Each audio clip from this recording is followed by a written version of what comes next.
Hello dear students, welcome to IFS. तो कैसा चल रहा है आप लोगों का 100 डे चैलेंज। एक्चुअली एग्जाम में करीब 200-250 दिन जो हमारे पास बचे हुए हैं, उन दिनों में से 100 डे का हमने चैलेंज लिया है अपनी प्रिपरेशन को बहुत ही बेहतर बनाने के लिए, जिसमें कि सिस्टमेटिकली हर रोज आपको आईएफएस के साथ जुड़ना है। आईएफएस के ऐप या वेबसाइट पे जाकर के आपको हर रोज 5 क्वेश्चन का टेस्ट दिया जाएगा। हर रोज का सब्जेक्ट आपको पहले से असाइंड होगा, पता होगा। जैसे कि इस वीक में ग्रुप थ्योरी से क्वेश्चंस आपको मिल रहे होंगे और जाके आपको सुबह सुबह उसे अटेम्प्ट करना है एंड देन फिर शाम को यूट्यूब चैनल पे उसके सॉल्यूशन को हम लोग अपलोड करते हैं, ताकि आपने अटेम्प्ट किया उसमें से कितने सही हैं, या फिर होता है कभी कभी कि बिना सही कॉन्सेप्ट्स के भी हमारे आंसर सही हो जाते हैं, तो फिर हमने लॉजिक सही वहां अप्लाई किया है या नहीं किया है, उसके लिए जो एक्सप्लेनेशन है यूट्यूब चैनल पे अपलोडेड होता है, जिसे कि आप अभी देख रहे होंगे। तो जो बच्चे नए हैं उनके लिए मैं एक बार वेबसाइट पे चल के बता दूं कि किस तरीके से टेस्ट को अटेम्प्ट करना रहता है, और जो बच्चे जानते हैं कि ये वीडियो किस लिए है, 100 डे चैलेंज क्वेश्चंस जो होते हैं उसके वीडियो सोल्यूशन के लिए है, तो उन्होंने अगर क्वेश्चन को अटेम्प्ट नहीं किया है अभी तक, तो अभी उनको ये वीडियो बिल्कुल नहीं देखना है। पहले जाकर के क्वेश्चन को अटेम्प्ट करने हैं और देन इस वीडियो को देखना है। तो जो नए स्टूडेंट हैं हमारे, उनके लिए मैं एक बार बता दूं कि टेस्ट को अटेम्प्ट कैसे करना होता है। चलते हैं आईएफएस की वेबसाइट पे। तो आपको आ जाना है ifsonline.com पे। कुछ इस तरह का इंटरफेस खुलेगा आपके सामने। आईएफएस के लोगों के साइड में यहाँ पे आप क्लिक करोगे तो आईएफएस जितने भी कोर्सेज रन करवाता है उसकी लिस्ट मिलेगी। अलग बात है यहाँ पहले से आईआईटी जैम सिलेक्टेड है, नहीं सिलेक्टेड रहता तो भी यहाँ पे क्लिक करता, उसे सिलेक्ट करता एंड देन फिर फिलहाल हम मैथमेटिक्स की बात कर रहे हैं तो यहाँ मैथमेटिक्स सेलेक्ट करेंगे। एंड इसमें आने के बाद आप लेफ्ट साइड में देखोगे कि माई कोर्सेज के नीचे लर्न फ्री का सेगमेंट है। आप इस पे क्लिक करोगे तो आपको ऑप्शंस क्या दिखेंगे, prime class, lecture, online test, all about IITs and ये चीजें। तो आपको ऑनलाइन टेस्ट पे क्लिक करना है, ठीक है, एंड देन फिर स्कॉलरशिप टेस्ट पे आपको आ जाना है। तो यहाँ देख सकते हो यहाँ पे डे 1 का, day 3, day 4, day 5, day 6, day 7, day 2, ये सारे यहाँ पे आपको लिस्ट मिल जाएंगे। तो डे 1, डे 2, डे 3 जिस तरीके से सारे दिख रहे हैं, इस तरीके से डे 100 तक का ये आपको दिखेगा। इवन जैसे कि अभी जो मैं डिस्कस कर रहा हूँ वो 8th डे का क्वेश्चन होगा, ठीक है। तो अभी तक के जिन टेस्ट को बच्चों ने अटेम्प्ट नहीं किया है वो उसे अटेम्प्ट कर सकते हैं एंड देन आकर के वीडियो सोल्यूशन जो हमारे चैनल पे है उसे आप देख सकते हैं। इससे क्या होगा कि 100 डे में आपको 500 फ्रेश क्वेश्चन मिलेंगे, क्वालिटी क्वेश्चन मिलेंगे, जिन 500 क्वेश्चन को भी अगर आप बहुत ईमानदारी से करते हो तो डेफिनेटली आप एक बहुत अच्छी रैंक लेकर आओगे दोस्तों। चलो फिर स्टार्ट करते हैं डिस्कशन को, देखते हैं कि वो 5 क्वेश्चन क्या थे। ओके चलो, तो पहला क्वेश्चन क्या था कि late G be a cyclic group of order 8 and H is equals to S6 be the permutation group of 6 elements. Which of the following statements are not necessarily true? क्या कहा गया है? Not necessarily true. मतलब basically हमें false options pick करने हैं, ठीक है। अब गिवन क्या क्या है कि ग्रुप साइक्लिक ग्रुप है ऑर्डर 8 का, तो मैं कह सकता हूं यहाँ पे कि G जो है वो आइसोमॉर्फिक किसके हो जाएगा, Z8 विद एडिशन मॉडुलो 8 के कह सकते हैं हम, और H डायरेक्टली S6 दिया, ये किसी के आइसोमॉर्फिक नहीं, सिंपली S6, ठीक है। 6 एलिमेंट के सेट से 6 एलिमेंट के सेट पे जितने 1 1 on 2 फंक्शंस बनेंगे, जितने 1 1 on 2 फंक्शंस हो उन्हीं को परम्यूटेशन भी बोलते हैं, सो एक कलेक्शन से बना हुआ ग्रुप है, ठीक है। तो which of the following statements are not necessarily true? There exists no non-trivial group homomorphism from G to H। तो पहला सवाल क्या है कि G से H पे हम कोई नॉन ट्रिवियल ग्रुप होमोमॉर्फिज्म नहीं बना सकते, ठीक है। तो G क्या है, Z8 है और यहाँ पे S6 है, ठीक है। तो फर्स्ट ऑप्शन के लिए अगर मैं देखूं तो अगर मैं फाई एक फंक्शन लेता हूं कहां से, Z8 से S6 पे, तो यहाँ पे मुझे क्या देखना है कि 1 जो जनरेटर है Z8 का उसकी मैपिंग मैं किस किस X पे करवा सकता हूँ, उस X के लिए क्या क्वालिटी होनी चाहिए, क्या पॉसिबिलिटी होनी चाहिए। तो बहुत सिंपल सी पॉसिबिलिटी मुझे चाहिए कि ऑर्डर ऑफ X जो है वो डिवाइड कर दे ऑर्डर ऑफ 1 को। 1 का ऑर्डर क्या है, 8 है, that imply order of X क्या क्या हो सकता है, 1 हो सकता है, 2 हो सकता है, 4 हो सकता है या 8 हो सकता है। तो 1 की मैपिंग S6 के मैं किन किन एलिमेंट पे करवा सकता हूं, एक ऑर्डर वाले एलिमेंट पे, 2 वाले पे, 4 वाले पे और 8 वाले पे। तो S6 के पास एक ऑर्डर वाले एलिमेंट पे अगर हम मैप कराते हैं, बेसिकली यहां से मुझे क्या मिलेगा, ट्रिवियल होमोमॉर्फिज्म मिलेगा। ठीक है, यहाँ पे नॉन ट्रिवियल की बात की गई है, तो कोई बात नहीं, हम 2 ऑर्डर के एलिमेंट पे मैप करा लेंगे, है ना। अगर x की वैल्यू में कुछ इस तरीके से 1 to 2 लेंथ का साइकिल जो होगा वहां अगर मैं मैप करा दूं तो भी हम होमोमॉर्फिज्म बना पा रहे होंगे। बेसिकली Z8 से S6 पे टोटल नंबर ऑफ होमोमॉर्फिज्म कितने होंगे, तो एक ऑर्डर का जो एलिमेंट है प्लस 2 ऑर्डर के एलिमेंट का काउंटिंग प्लस 4 ऑर्डर वाले और प्लस 8 वाले। तो अलग बात है, यहाँ पे 8 ऑर्डर का एलिमेंट नहीं मिलेगा हमें, तो एक ऑर्डर, 2 ऑर्डर और 4 ऑर्डर के जितने एलिमेंट हैं वही टोटल नंबर ऑफ होमोमॉर्फिज्म हो जाएगा। यहाँ से तो ऑब्वियसली ढेर सारे हम नॉन ट्रिवियल बना पा रहे होंगे, तो यहाँ पे सारा काउंट हमें नहीं देना है। बोला था कि हम नॉन ट्रिवियल होमोमॉर्फिज्म नहीं बना सकते, तो हमने यहाँ बता दिया कि किस तरीके से बना सकते हैं। तो no non trivial group homomorphism from G to H है, तो ये बात तो गलत हो गया, तो मतलब ये बात सही हो गया। ठीक है, क्योंकि हम नॉन ट्रिवियल बना रहे हैं, हमें फॉल्स ऑप्शन ही चुनने हैं। ठीक है, अब है there exist no injective group homomorphism from G to H। तो इंजेक्टिव, अब यहाँ पे जो ग्रुप होमोमॉर्फिज्म हम बना रहे हैं उसके लिए 1 को कहाँ मैप करवा रहे हैं, एक ऑर्डर के एलिमेंट पे, 2 ऑर्डर पे, या 4 पे, या 8 ऑर्डर पे। अब अगर 5 1 1 हो जाए सेकेंड ऑप्शन के लिए, पाई अगर 1 1 होगा तो ये इस बात को इंप्लाई करेगा कि order of 1 is equals to order of x। अगर होमोमॉर्फिज्म 1 1 हो और किसी एलिमेंट a की मैपिंग x पे हो रही है, तो जो a का ऑर्डर होगा वही x का भी ऑर्डर होगा। ठीक है, लेकिन यहाँ पे हम क्या देख रहे हैं कि S6 में तो 8 ऑर्डर का एलिमेंट ही नहीं मिल रहा है ना। But S6 does not have an element of order 8। S6 में 8 ऑर्डर का एलिमेंट नहीं मिल रहा है हमारे पास, तो there exist no injective group homomorphism from G to H। तो ये बात सही है, इसलिए ये गलत हो जाएगी। ठीक है, हम 1 1 होमोमॉर्फिज्म नहीं बना सकते। अब आगे है there exist no surjective group homomorphism from G to H। अब सर्जेक्टिव ग्रुप होमोमॉर्फिज्म के लिए अगर हम बात करें तो ऑब्वियस सी बात है कि हम सर्जेक्टिव फंक्शन तक नहीं बना सकते यहाँ पे, है ना, क्योंकि Z8 8 ऑर्डर का ग्रुप है, तो कोडोमेन एटमोस्ट 8 ऑर्डर का हो सकता है, तब जाके हम सर्जेक्टिव होमोमॉर्फिज्म या इवन सर्जेक्टिव फंक्शन तक बना सकते हैं। यहाँ तो हम सर्जेक्टिव फंक्शन भी नहीं बना सकते। थर्ड ऑप्शन की अगर हम बात करें तो क्या लिखेंगे, cardinality of Z8 is strictly less than cardinality of S6।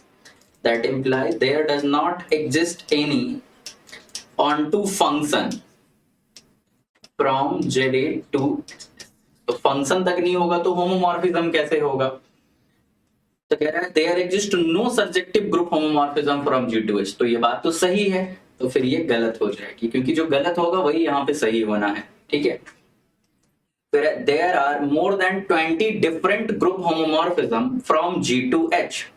तो क्या मोर देन 20 ग्रुप होमोमॉर्फिज्म हम G से H पे बना पाएंगे, तो उसके लिए हमें देखना होगा कि एक ऑर्डर के एलिमेंट कितने हैं, 2 ऑर्डर के कितने हैं, 4 ऑर्डर के कितने हैं, और वहां से हम काउंट कर पा रहे होंगे। तो अब फोर्थ ऑप्शन के लिए ये काउंटिंग करनी पड़ेगी हमें, है ना। तो फोर्थ ऑप्शन के लिए क्या होगा, number of group homomorphism from Z8 to S6 is equals to number of elements of order 1 plus number of elements of order 2 plus number of elements of order 4। ठीक है, 8 ऑर्डर का तो मिलेगा नहीं हमें, है ना। तो अब एक ऑर्डर का तो एक ही एलिमेंट होगा, है ना, प्लस मैं यहाँ पे लिखता हूं, ठीक है, ताकि यहाँ पे मैं डेटा लिख सकूं, ये कितना है, ये कितना है और ये कितना। ठीक है, तो एक ऑर्डर का तो एक ही एलिमेंट है, 2 ऑर्डर के एलिमेंट कितने होंगे तो उसका कैलकुलेशन देखते हैं हम लोग। 2 ऑर्डर के एलिमेंट कैसे होंगे, यहाँ पे हम S6 में बात कर रहे हैं, तो 2 ऑर्डर के जो एलिमेंट होंगे या तो वो 2 लेंथ के साइकिल होंगे, नहीं तो 2 लेंथ के साइकिल के प्रोडक्ट टाइप के होंगे। अब प्रोडक्ट में 2 साइकिल आ सकता है या फिर 3 साइकिल भी आ सकता है ना। यही 3 वैरायटी यहाँ पे 2 ऑर्डर के एलिमेंट के लिए मुझे मिलने वाला है ना? तो इस तरह के एलिमेंट कितने होंगे? तो ये हो जाएगा factorial 6 upon 2 to the power 1, 1 to the power 4 into factorial 4। ठीक है, तो यहाँ 6 इंटू 5 30, 30 अपॉन 2 क्या आ गया? 15 आ गया। तो यहां से मुझे मिला, चलो अभी टोटल काउंट ही लिख दूंगा मैं। अब यहां आते हैं, ये इस तरह के एलिमेंट कितने होंगे? तो factorial 6 upon 2 square into 1 square into factorial 2 into factorial 2। तो नीचे क्या आ गया? 2 इंटू 2 4, 4 इंटू 4 16, है ना? तो यहाँ पे 6 5 4 3 2 1 अपॉन 16 है। तो 4 इंटू 2 8, 8 इंटू 2 16, 2 इंटू 3 6, तो आ गया 3 इंटू 5 15 इंटू 3 45 आ गया। ठीक है, ये 45 आ गया। तो ऑब्वियसली आप देख सकते हो आगे कैलकुलेशन की जरूरत नहीं है मुझे, क्योंकि एक एलिमेंट यहाँ पे 15 16 हो गए और 45 यहाँ पे मुझे मिल जा रहा है। तो ऑब्वियसली 20 से ज्यादा तो हो गए ना, है ना? तो सारा एड ऑन करने की जरूरत नहीं है मुझे। तो there are more than 20 different group homomorphism from G2H। ये बात बिल्कुल सही है और इसीलिए ये गलत हो जाएगा। तो ओवरऑल एक बार फिर से देखते हैं। पहला ऑप्शन क्या था कि there exist no non trivial group homomorphism from G2H। तो यहाँ पे हम देख पा रहे हैं कि हम नॉन ट्रिवियल ग्रुप होमोमॉर्फिज्म बना पा रहे हैं, लेकिन ये कह रहा है कि नहीं बना सकते। तो ये फॉल्स स्टेटमेंट है, इसलिए ट्रू हो गया। अगला कह रहा है कि नो इंजेक्टिव ग्रुप होमोमॉर्फिज्म, सही है, इसलिए गलत हो गया। ऑन टू भी हम नहीं बना सकते क्योंकि कोडोमेन की कार्डिनैलिटी ही ज्यादा है। और फिर मोर देन 20 डिफरेंट ग्रुप होमोमॉर्फिज्म, ये बात भी सही है। तो यहाँ पे एक ही ऑप्शन सही होगा जो कि फर्स्ट ऑप्शन है हमारा। ठीक है, चलो अब आगे आते हैं, अगले क्वेश्चन पे चलते हैं। नेक्स्ट क्वेश्चन क्या है? Let G be any finite group, then which one of the following is not necessarily true? यहां भी हमें क्या करना है? फॉल्स ऑप्शंस पिक करने हैं basically. G is a union of proper subgroup। क्या मैं G को प्रॉपर सबग्रुप्स के यूनियन में दिखा सकता हूं हमेशा? तो अब G is a union of proper subgroup, तो ये हमें हर G को दिखा पाऊं तब जाके ये स्टेटमेंट सही होगा, है ना? और अगर मैं नहीं दिखा पा रहा हूं तो ये स्टेटमेंट फॉल्स हो जाएगा। ठीक है, तो देखो कि यूनियन ऑफ प्रॉपर सबग्रुप में हम दिखा पा रहे हैं, नहीं दिखा पा रहे हैं ऐसा। तो लेट फर्स्ट ऑप्शन के लिए let G is equals to Z P Q ले लेता हूं with addition modulo P Q. ठीक है, तो सब ग्रुप्स ऑफ G आर क्या हो जाएगा? PQ की जगह मैं क्या करता हूं यहाँ पे, ये तो बहुत जनरल हो जाएगा, मैं 2 इंटू 3 Z6 ले लेता हूं ताकि समझना आपके लिए आसान हो जाए। तो Z6 में कौन कौन से एलिमेंट होंगे? 0 1 2 3 4 5, इस तरीके का Z6 होगा हमारा। तो सब ग्रुप्स ऑफ G कौन कौन बनेंगे? तो एक ऑर्डर का जो सब ग्रुप होगा वो सिंगलटन 0 बनेगा। 2 ऑर्डर का जो होगा वो 3 ऑर्डर के एलिमेंट से जनरेट होगा, तो वहां क्या आ जाएगा? 2 4 6 की जगह 0 आ जाएगा। जो 2 ऑर्डर का एलिमेंट सॉरी एक ऑर्डर का सब ग्रुप ये हो गया, ये तो 3 ऑर्डर वाला हो गया, है ना? मुझे 2 ऑर्डर का बनाना चाहिए था पहले, बट कोई बात नहीं, 2 ऑर्डर का बना लेते हैं। तो 3 और 6 0 हो गया। तो एक ऑर्डर, 2 ऑर्डर, 3 ऑर्डर और 6 ऑर्डर का खुद क्या हो गया? G itself. ठीक है, तो ये क्या हो गया हमारा? इम्प्रॉपर। ये क्या हो गया? इम्प्रॉपर। ठीक है, अब इसे मैं कुछ H1 का नाम दे दूं, इसे कुछ H2 का नाम दे दूं। ये क्या है? हमारा प्रॉपर सब ग्रुप है और ये हमारा प्रॉपर सब ग्रुप है। तो G क्या इक्वल टू है? H1 यूनियन H2 के। तो H1 में 3 एलिमेंट है, H2 में 2 एलिमेंट है, उसमें से भी एक एलिमेंट रिपीट ही कर जाएगा, तो ऑब्वियसली नॉट इक्वल टू है। ठीक है, तो कोई भी फाइनाइट ग्रुप हो उसे आप हमेशा ही प्रॉपर सब ग्रुप्स के यूनियन में लिख दें, ये जरूरी नहीं है। ठीक है, that is G cannot be written as the product, sorry, as the union of proper subgroups।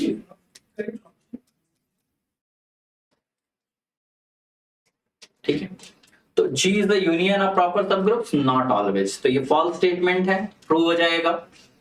अब इसके बाद है G is union of proper subgroups if cardinality of G has at least two distinct prime divisor.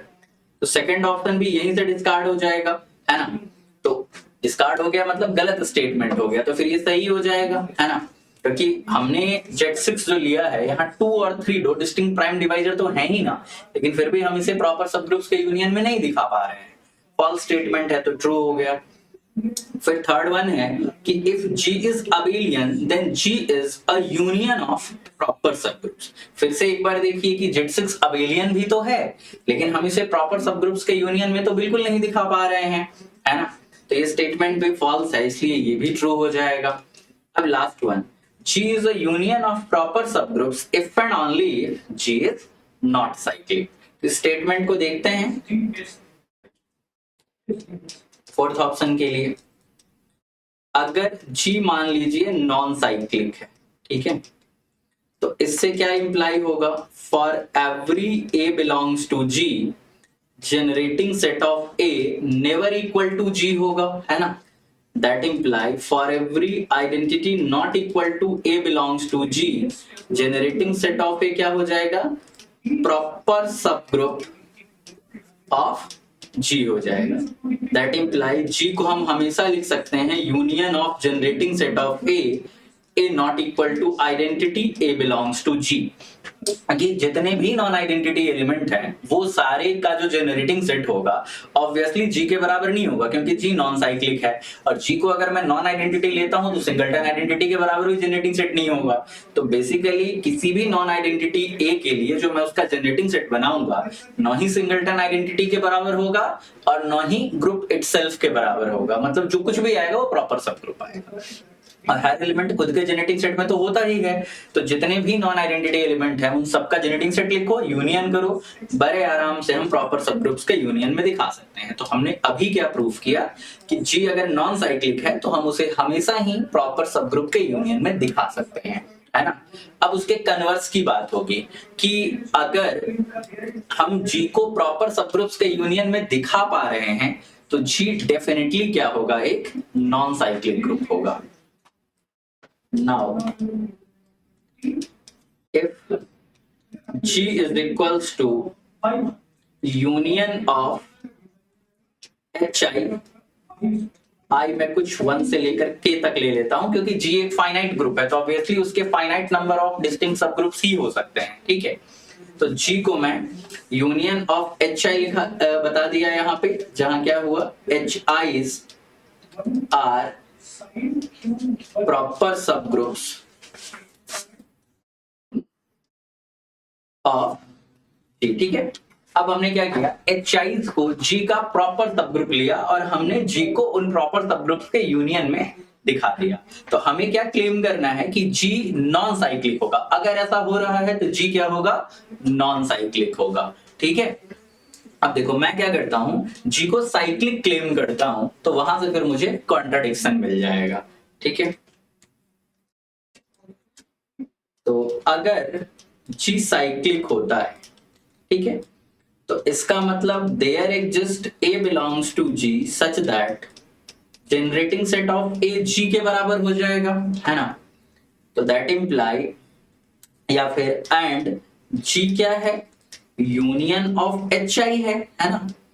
I is equals to 1 to K, that imply A जो है ये क्या होगा, अगर G का मेंबर है तो ये बिलोंग कर जाएगा HI में फॉर सम I के लिए, है ना। अब A अगर HI में बिलोंग कर जा रहा है that imply generating set of A जो है वो सबग्रुप किसका हो जाएगा, HI का फॉर सम I।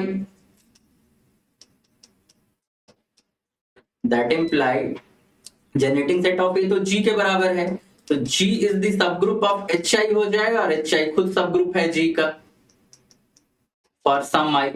तो दैट इंप्लाई HI जो है वो इक्वल टू G के हो जाएगा फॉर सम I, ठीक है।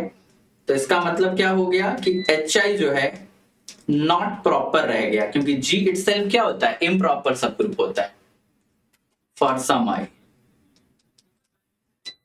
तो यहां से क्या इंप्लाई हो जाएगा, या फिर ऐसा कह सकते हैं कि ये हो गया हमारा कॉन्ट्राडिक्शन, क्योंकि हमने क्या लिया था, G is equals to union of HI, जहां हर HI क्या था, प्रॉपर सब ग्रुप था।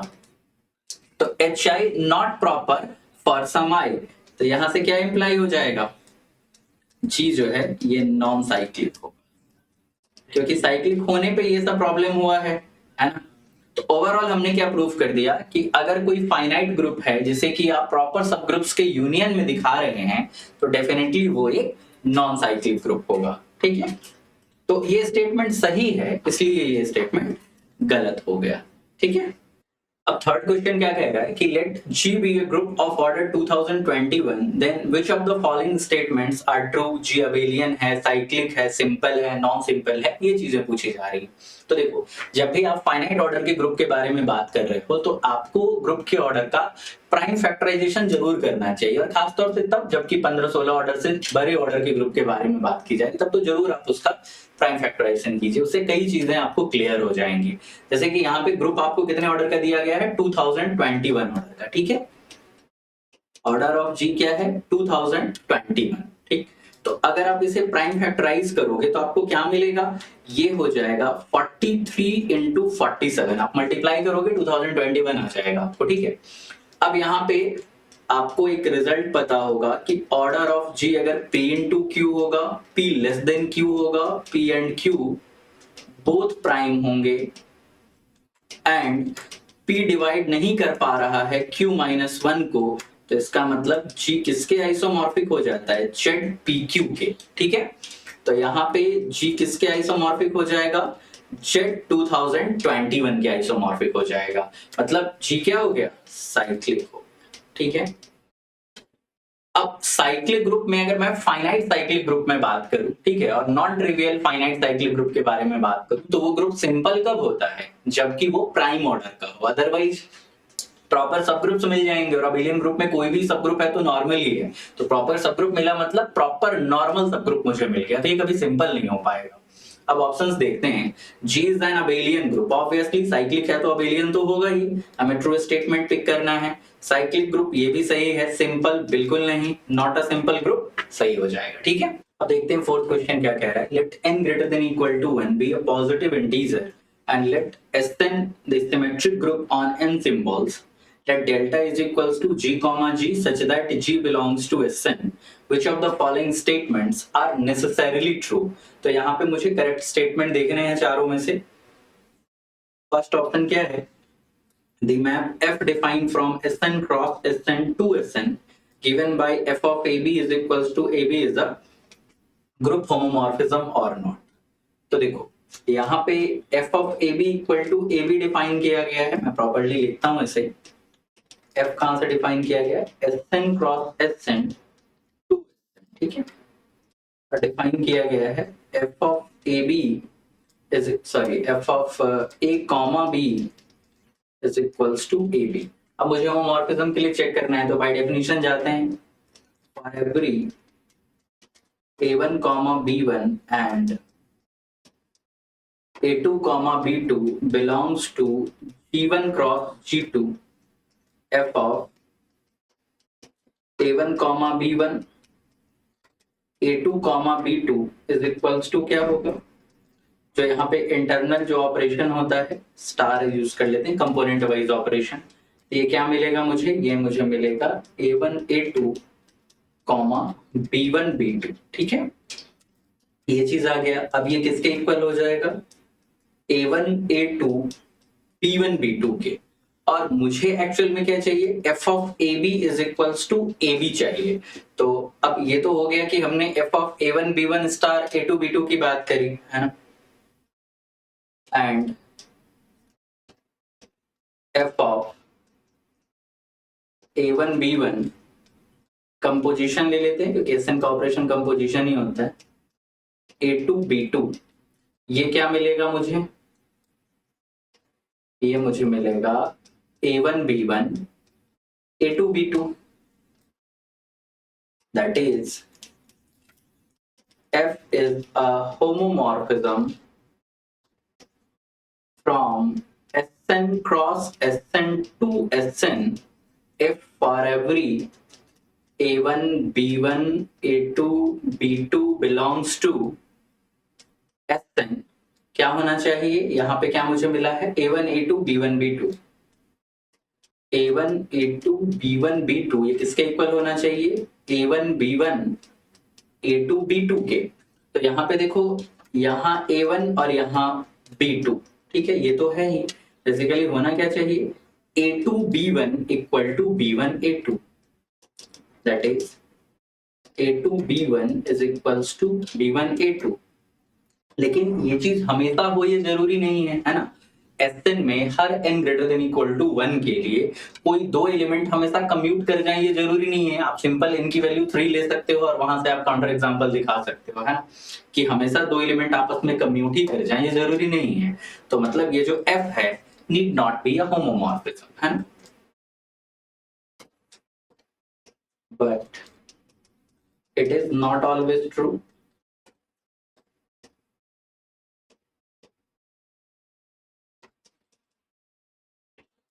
That is, f need not be a homomorph, ठीक है।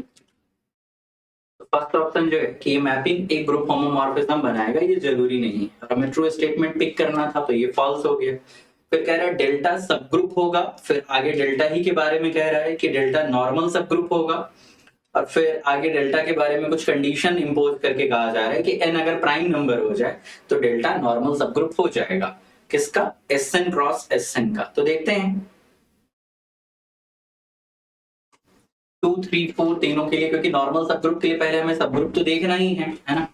तो यहां मैं लिखता हूं for option 2 3 and 4 delta is equals to क्या है? G comma G such that G belongs to Sn, ठीक है। तो क्या हो जाएगा? I comma I belongs to Sn cross Sn is the identity element and I comma I also belong करेगा delta में, क्योंकि टपल की दोनों वैल्यूज बराबर होनी चाहिए जो कि हैं। तो इसका मतलब डेल्टा क्या हो गया हमारा? Non empty. तो सब ग्रुप टेस्ट करने के लिए क्या करते हैं? स्टेप टेस्ट जो अप्लाई करते हैं, पहले नॉन एम्प्टी चेक करते हैं, और नॉन एम्प्टी भी वैसे तो किसी भी एलिमेंट के आ जाने से सेट नॉन एम्प्टी हो जाएगा, बट हम आइडेंटिटी को एग्जिस्ट करा के नॉन एम्प्टी की बात करते हैं। एंड देन फिर हम हर ए बी के लिए ए बी इनवर्स है या नहीं वो चेक कर लेंगे। Now for every G1 comma G1 and G2 comma G2 belongs to delta G1 comma G1 star G2 comma G2 inverse की बात करें तो बेसिकली ये क्या हो जाएगा? G1 G2 inverse comma G1 G2 inverse फिर कॉमा G1 G2 इनवर्स, ठीक है। अब यहाँ देखिए टपल की दोनों वैल्यूज ही बराबर हो गई, है ना, तो ये भी कहाँ बिलोंग कर जाएगा? डेल्टा में। इसका मतलब डेल्टा क्या है? सब ग्रुप तो डेफिनेटली होगा Sn क्रॉस Sn का। अब फॉर बीइंग नॉर्मल सब ग्रुप क्या होना पड़ेगा? जो नॉर्मल सब ग्रुप का डेफिनेशन है वो क्या कहता है कि फॉर एवरी, जैसे कि अगर G कोई ग्रुप है और H कोई सब ग्रुप है और मुझे नॉर्मल की बात करनी है, यहाँ साइड में डेफिनेशन आपको एक्सप्लेन करूं कि अगर H मान लीजिए सब ग्रुप है G का, तो H नॉर्मल सब ग्रुप होगा G का कब? If and only if for every G belongs to G, H belongs to H, G inverse HG कहाँ बिलोंग करना चाहिए? H में बिलोंग करना चाहिए। हम बाय डेफिनेशन इस तरीके से जा सकते हैं, है ना। नाउ फॉर एवरी, अगर मैं स्मॉल g की बात करूं तो वो मुझे कहां से लेना है? Sn क्रॉस Sn से। तो वहां टपल की दोनों वैल्यूज बराबर हो ये जरूरी नहीं है ना। तो यहाँ पे मैं लिखता हूं G1 comma G2 belongs to Sn cross Sn and simply H comma H, H is equals to H comma H belongs to delta. जब मैं G इनवर्स HG की बात करूंगा इक्वल टू क्या हो जाएगा? G1 comma G2 inverse H क्या आ जाएगा? यहाँ पे H मैंने क्या अज्यूम किया? यहाँ पे कुछ H डैश कर लेता हूँ, नहीं तो फिर डिफरेंस क्या रहेगा? H dash comma H dash और फिर ये आ जाएगा G1 कॉमा G, ठीक है। तो ये इक्वल टू क्या हो गया यहाँ पे, ये हो जाएगा G1 inverse H dash G1 comma G2 inverse H dash G2, ठीक है। अब इन दोनों एलिमेंट को आप देखोगे तो ये दोनों एलिमेंट आपस में कॉन्जुगेट जरूर दिखेंगे आपको, बट इक्वल हो जाए ये जरूरी नहीं है, ठीक है। But G1 inverse H dash G1 and G2 inverse H dash G2 need not be equal. Need not be equal. ठीक है? That imply delta need not be a normal sum. अब आप कहोगे कि सर अगर एक एग्जाम्पल मिल जाता तो ज्यादा फील आ जाता, क्योंकि हमने नीड नॉट बी इक्वल कह तो दिया, इवन मैं लॉजिकली आपको कह रहा हूं कि ये दोनों एलिमेंट जो है वो आपस में कॉन्जुगेट जरूर है, लेकिन इक्वल हो ये जरूरी नहीं है, ठीक है। तो मैं आपको एग्जांपल भी दे देता हूं, लाइक G1, G2 और H, कुछ भी n की वैल्यू, कुछ भी लाइक लास्ट ऑप्शन में प्राइम के बारे में कहा गया, तो मैं इनकी वैल्यू 3 लेके ही n एलिमेंट्स की चॉइसेस ले लेता हूं, ठीक है। यहाँ पे इनके सपोर्ट में मैं क्या करता हूं कि लेट n की वैल्यू क्या है 3, पेन नहीं चल रहा है ठीक से, मैं इसे चेंज करता हूं। n को हम क्या करेंगे 3 पिक कर लेंगे, ठीक है। n इज इक्वल टू 3 ले लिया मैंने, और G1 को मैं क्या करता हूं 1 2 3, G2 क्या आ जाएगा हमारे पास, G2 में क्या ले लेता हूं लाइक 1 2 ले लेता हूं, और H जो है ये मैं क्या ले लेता हूं, G2 को मैं क्या करता हूं, G2 को मैं 1 2 3 का इनवर्स ही ले लेता हूं, G2 को मैं G1 इनवर्स पिक कर लेता हूं, ये आ जाएगा 1 3 2, H को 1 2, ताकि कैलकुलेशन सिंपल रहे, है ना। अब G1 inverse H dash G2 की अगर बात करनी हो, सॉरी H डैश G1 की अगर बात करनी हो, तो ये क्या हो जाएगा, G1 इनवर्स जो है वो बेसिकली G2 ही है, तो ये आ जाएगा 1 3 2 इंटू 1 2 इंटू 1 2 3, तो इसे ऑपरेट करेंगे तो क्या मिलेगा, देखते हैं। 1 की मैपिंग 2 है, 2 की मैपिंग 1 है, 1 की मैपिंग 3 है। अब यहाँ 3 की मैपिंग 1, 1 की मैपिंग 2, 2 की मैपिंग 1, तो साइकिल क्लोज हो जाएगा। तो आप चेक कर सकते हो 2 2 पे ही मैप करेगा, 2 की mapping 3, 3 self map, and then फिर 3 की मैपिंग 2, तो साइकिल क्लोज, ठीक है। अच्छा, अब G2 inverse H dash G2 की अगर मैं बात करूं, अब यहाँ पे आ जाएगा 1 2 3 1 2, और फिर यहाँ आ जाएगा 1 3 2, ठीक है। तो अब देखते हैं, तो 1 की मैपिंग 3 है, 3 सेल्फ मैप है, 3 की मैपिंग 1 है, तो 1 यहाँ पे सिंगल लेंथ का साइकिल हो जाएगा। फिर 2 से स्टार्ट करते हैं, 2 की मैपिंग 1, 1 की मैपिंग 2, 2 की मैपिंग 3 हो गई। अब 3 की मैपिंग 2, फिर 2 की मैपिंग 1 और 1 की मैपिंग 2, तो साइकिल क्लोज हो गया। तो यहाँ आ गया 1 3 और यहाँ आ गया 2 3, तो आप देख सकते हो कि G1 inverse H dash G1 जो है ये नॉट इक्वल टू क्या है, G2 inverse H dash G2, ठीक है। तो यहाँ पे आप देख पा रहे हो कि n इक्वल टू 3 के लिए मैं ये सब कर रहा हूँ। बेसिकली क्या हुआ कि ये प्राइम के लिए मैं कह पा रहा हूँ। अब चलते हैं ऑप्शंस पे, क्या कह रहा है ऑप्शन कि डेल्टा जो है ये सब ग्रुप हो जाएगा SN क्रॉस SN का, ये बात तो सही है, नॉर्मल सब ग्रुप होगा। अब हर n के लिए तो है नहीं, और प्राइम बोल रहा है, तो मेरे पास एक प्राइम है n इक्वल टू 3, जिसके लिए नॉर्मल नहीं बन पा रहा है, ठीक है। चलो देखते हैं पांचवा क्वेश्चन क्या है कि let G be a group with order of G equal to 96. Suppose H and K are subgroups of G with order of H equal to 12, order of K is equal to 16. Then H intersection K के बारे में हम क्या कह सकते हैं। तो पहली चीज तो ये है कि H intersection K, H का भी सब ग्रुप होगा, K का भी सब ग्रुप होगा और G का भी सब ग्रुप होगा, ठीक है।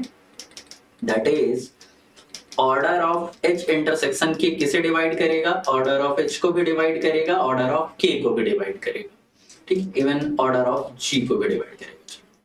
तो जीसीडी की प्रॉपर्टी होती है कि मान लीजिए A किसी नंबर B और C को डिवाइड करता है, तो डेफिनेटली वो उन दोनों के जीसीडी को भी डिवाइड करेगा, ठीक है। That imply order of H intersection K divide करेगा GCD of order of H, order of K, order of G. ठीक है, तो यहां से ये 12 ऑर्डर का है, ये 16 ऑर्डर का है। ठीक है, तो ये 4 इंटू 3 12 होगा, यहाँ 4 इंटू 4 16 होगा, तो 4 ही इधर से कॉमन डिवाइजर निकल रहा है और 496 को तो करेगा ही डिवाइड, तो ये क्या हो जाएगा 4 आ जाएगा यहाँ पे। तो इसका मतलब ऑर्डर ऑफ एच इंटरसेक्शन के जो है वो डिवाइड करेगा 4 को, मतलब एच इंटरसेक्शन के या तो एक ऑर्डर का, नहीं तो 2 ऑर्डर का, और नहीं तो 4 ऑर्डर का सब ग्रुप बनने वाला है। तो कुछ चीजें तो हम यहां से भी कह सकते हैं, है ना, कि H इंटरसेक्शन के इज नॉट अबेलियन फॉल्स हो जाएगा, अबेलियन ट्रू हो जाएगा, क्योंकि नॉन अबेलियन ग्रुप का जो सबसे छोटा ऑर्डर होता है वो 6 है, जो कि आइसोमॉर्फिक टू D3 या फिर S3 हम बोलते हैं ना। 6 से छोटे ऑर्डर के सारे ग्रुप क्या हैं, अबेलियन है।